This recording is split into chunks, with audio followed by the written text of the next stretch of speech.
c'est la meilleure part. Amen. Et cette part-là ne vous sera jamais ôtée. Amen. Et je vous dis, même s'il y a la faim, même s'il y a la crise, mais quand vous êtes attaché au Seigneur, quand vous êtes près du Seigneur, quand vous marchez avec le Seigneur, quand le Seigneur vous guide, vous dirige, vous allez vous dire, un jour, non, en tout cas, papa, moi, quand un jour, nous avait dit, vous avez choisi la meilleure part. Amen. Alléluia. C'est une meilleure part que vous avez choisi d'être à côté du Seigneur, d'écouter le Seigneur. Ne venez pas à l'église pour plaire au pasteur. Ne venez pas à l'église parce que le pasteur vous demande de venir. Si vous le rencontrez en route, par exemple, vous vous dites non, je vais me sentir gêné. Non, vous avez choisi une bonne part. Amen. Cette part ne vous sera jamais ôtée. Au contraire, vous devez aller vers les autres pour dire venez. Nous avons goûté au Seigneur et nous avons senti que le Seigneur est bon. Amen. Alléluia. Amen. Nous avons goûté au Seigneur, nous avons senti que le Seigneur est bon. Quand vous êtes avec le Seigneur, vos choix seront les meilleurs. Amen. Quand vous êtes avec le Seigneur, vos choix seront les meilleurs choix. Même si vous perdez de l'argent, Dieu sait comment vous récompenser d'une manière ou d'une autre. Amen. Vous, attachez-vous seulement au Seigneur. Amen. Comme Marie l'a fait. Je sais, servir les gens, ce n'est pas un péché. C'est aussi une bonne chose. Mais il faut savoir saisir les opportunités. L'opportunité de la présence de Jésus-Christ dans cette famille-là, on ne pouvait pas rater cette opportunité. Et cette opportunité, Marie l'avait comprise. Marie est restée à côté de Christ pour écouter, pour apprendre, pour saisir. Mais Marthe qui croyait demandait à Christ, de demander à sa sœur de venir l'aider. Elle a eu une réponse qui l'a fait raisonner. Marthe, tu t'inquiètes, tu t'agites pour beaucoup de choses. Une seule chose est nécessaire. Amen. Ta petite sœur a choisi cette part. Cette part-là ne lui sera jamais ôtée. Okay. Alléluia. Amen. C'est vrai. J'ai pensé aussi à quelqu'un d'autre dans la Bible. C'est le roi Salomon qui avait fait aussi un choix. Nous allons lire. C'est dans le livre de 1 roi, au chapitre 3.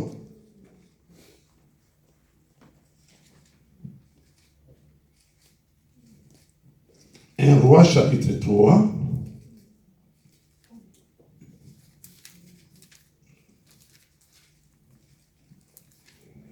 Un roi, chapitre 3, du 9e verset jusqu'au 14e verset.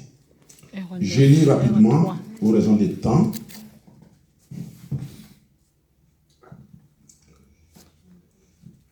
Accorde donc à ton serviteur un cœur intelligent pour juger ton peuple, pour discerner les biens et les mal. Car qui pourrait juger ton peuple, ce peuple si nombreux? Cette demande de Salomon plut au Seigneur. Et Dieu lui dit, puisque c'est ce que tu demandes, puisque tu ne demandes pour toi ni une longue vie, ni les richesses, ni la mort de tes ennemis, et que tu demandes de l'intelligence pour exercer la justice, voici, j'agirai selon ta parole. Je te donnerai un cœur sage et intelligent, de telle sorte qu'il n'y aura eu personne avant toi et qu'on n'enverra jamais personne de semblable à toi. Je te donnerai en outre ce que tu n'as pas demandé, des richesses et de la gloire, de telle sorte qu'il n'y aura pendant toute ta vie aucun roi qui soit ton pareil. Et si tu marches dans mes voies, en observant mes lois et mes commandements, comme l'a fait David ton père, je prolongerai tes jours. Amen. Alléluia. Amen. Dans cette histoire, dans ce texte, le roi Salomon était devant un choix. Quand il a pris le pouvoir, les règnes du pouvoir, après son père David, il montait à la montagne pour prier, pour offrir des sacrifices. Alors Dieu lui apparaît en songe pour dire, Monsieur Salomon, demande tout ce que tu veux et je vais te donner. Et vous savez, devant une multitude de choix, même si nous qui sommes ici, si on nous demande seulement, demande ce que tu veux que Dieu te le donne. En tout cas, la liste sera trop longue. Et les gens, personne n'oubliera de demander l'argent. Hein? Parce qu'on sait que quand on a l'argent, on envoie aussi au pays. Hein? On sait que non, là-bas, au Marcel, envoie l'argent. Mais voilà, Salomon, roi qu'il était, au lieu de se dire, non, je vais raffermir mon pouvoir. Je veux que mes ennemis meurent. Je vais être tout puissant. Non. Lui, il a fait un choix. Il dit, Seigneur, donne-moi seulement de l'intelligence. Parce que je sais que tu m'as donné un peuple nombreux. Un peuple qui doit bénéficier de la justice. Vous savez, la justice élève une nation. S'il n'y a pas la justice, la nation ne sera jamais élevée. Amen. Quand il n'y a pas un état de droit, on peut tout faire, le pays n'avancera jamais. Alors, Salomon, devant cette multitude de choix-là, il a fait un choix. Il dit, Seigneur, je veux seulement que tu me donnes de l'intelligence pour me permettre, moi, de bien juger ton peuple. Amen. Parce que je vais juger ton peuple. Je vais rendre justice à ce peuple nombreux que tu m'as donné. Donne-moi l'intelligence.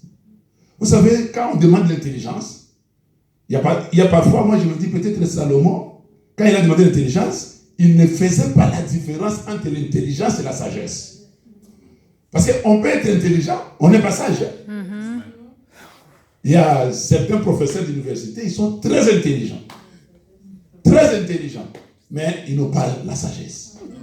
Et je connais aussi certains vieux, là où nous avons grandi, parce que on a grandi au village. Hein. On connaît comment est-ce qu'il y avait des vieux qui n'ont pas étudié, mais ils sont sages. Alors, Salomon demande à Dieu l'intelligence. Et Dieu trouve que vraiment cette demande avait tellement fait du plaisir au Seigneur. Dieu a compris. Il a dit non, celui-ci, il sait discerner les choses. Alors Dieu, dans sa souveraineté, il s'est dit oui.